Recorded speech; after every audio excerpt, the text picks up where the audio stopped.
Hello there everyone, my name is David Lutchford and it's lesson 6. This is the last lesson you need to study in order to be able to pronounce any word you come across in ancient Greek. In ancient Greek texts at least, because manuscripts and inscriptions can look a bit different and are a bit more difficult to decipher, I think. But in ancient Greek texts, as they are nicely printed for us, you'll be able to pronounce any word you come across after studying this lesson. So well done if you've made it this far. The last thing you actually need to know about to be able to pronounce Greek properly is the diaeresis, the first thing I'm going to be talking to you about this lesson. But I've also thrown in some stuff about accents that you should know and lots of pronunciation practice for you to practice what you've learned. Let's start with the diaeresis.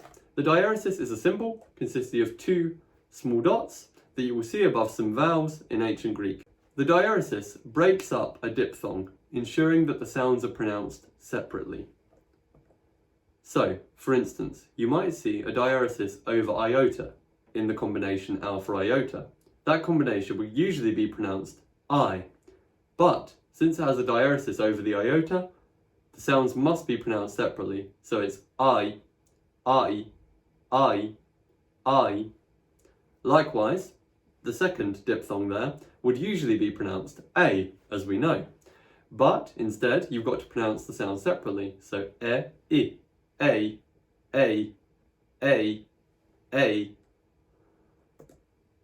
There's a famous word that uses a diaeresis, namely Diaeresis,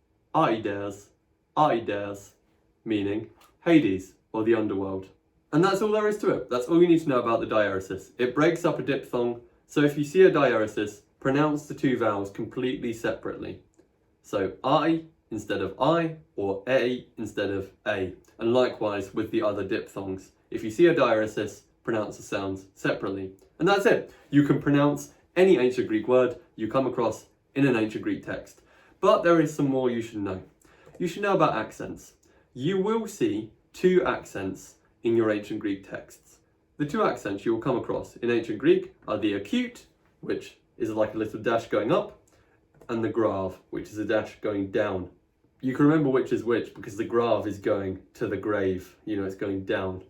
You will see these accents a lot. Most words in ancient Greek tend to have at least one of these accents, okay?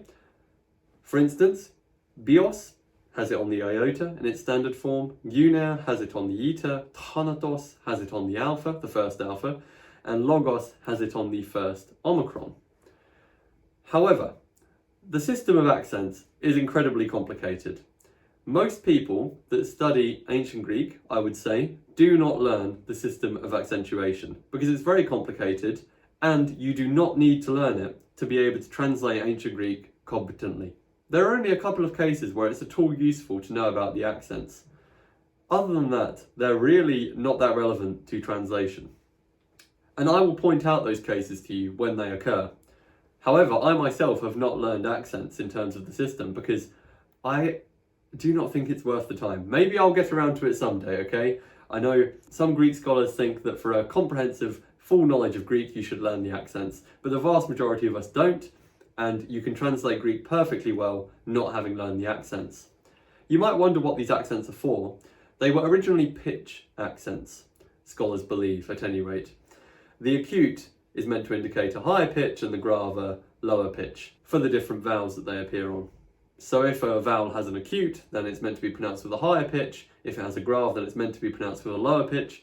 But like with the circumflex, I've only met, like I said, about 2 Greek teachers that actually tried to recreate the vowel pitch when they were pronouncing Greek.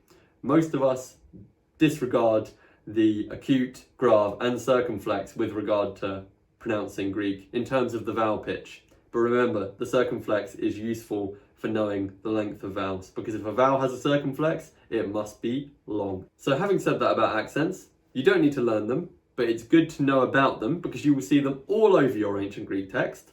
Accents are everywhere, but you can disregard them for the most part, like I said. There are a couple of cases when it's useful to know something about them, but I will tell you when those occur. For the most part, you can ignore the acute and the grave, which is good. So be aware you will see accents everywhere in your Greek texts. However, note that in my course, in the grammar lessons for example, I will not be putting accents on Greek words unless we're looking at an original Greek text. Then the accents will be on the words. But like I said, you can mostly disregard them. Anyway, let's do some pronunciation practice. You have learned everything you need to be able to pronounce Greek in Greek texts. So let's try and pronounce the names of the letters of the alphabet in Greek. Alpha, beta, gamma, delta, epsilon, zeta, eta, theta, iota, kappa, lambda, mu, nu. I hope you spotted those circumflexes, and I hope you pronounced the double pi in kappa as well. Xi, circumflex, so you know it's a long iota. Omicron, pi, rho, sigma, tau, upsilon, pi, chi, psi, omega. Now I have one more challenge for you to practice your pronunciation with. The sun is dazzling at the moment, by the way. Look at this, it's so bright. I guess this is a good sign. This is a sign that this video is going to get 10 trillion views, I believe. Yeah, lesson 6 of my introduction to ancient Greek is going to get 10 trillion views, I'm sure. Anyway, here we have the first sentence of Homer's Iliad. It's not actually the first full sentence. It runs on for so long I had to put the last 2 lines on the second slide. So you've got the first 5 lines here actually, and then the last 2 lines are on the next slide. I would encourage you to pause it, try and pronounce everything yourself. I know I'm throwing you in the deep end here in terms of pronouncing Greek, but I think it will be a fun challenge. I'm now going to try and read it myself. Menin aide tea pele iade o achilleos ulomenen. Chemuri akaiois alge eteke. Bollas de iptimus psychas aidi proi absen heroon. Autus de heloria teuche dunessin oionoisi te basi. Dios de eteleto bule.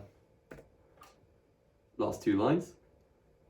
Ex hudeta prota diasteten erisante Atreides de anax andron kai dios Achilleus. There are a couple of alphas in here that are long, which I unfortunately couldn't mark as long, because it seems you can't have both an accent over it and a macron. So for instance, this alpha is long, and I know that from grammar, and you'll learn that as part of the grammar of this course as well. I know that this alpha is long, for instance, too. But I marked vowels as long where I could. Well, I hope you enjoyed pronouncing the first sentence of Homer's Iliad. Now, I want to say to you that if you stick with the course and you study the lessons, taking notes and revising them where necessary, you'll be able to translate this sentence and much more confidently. Thank you very much for following these 6 lessons, and I look forward to seeing you next time.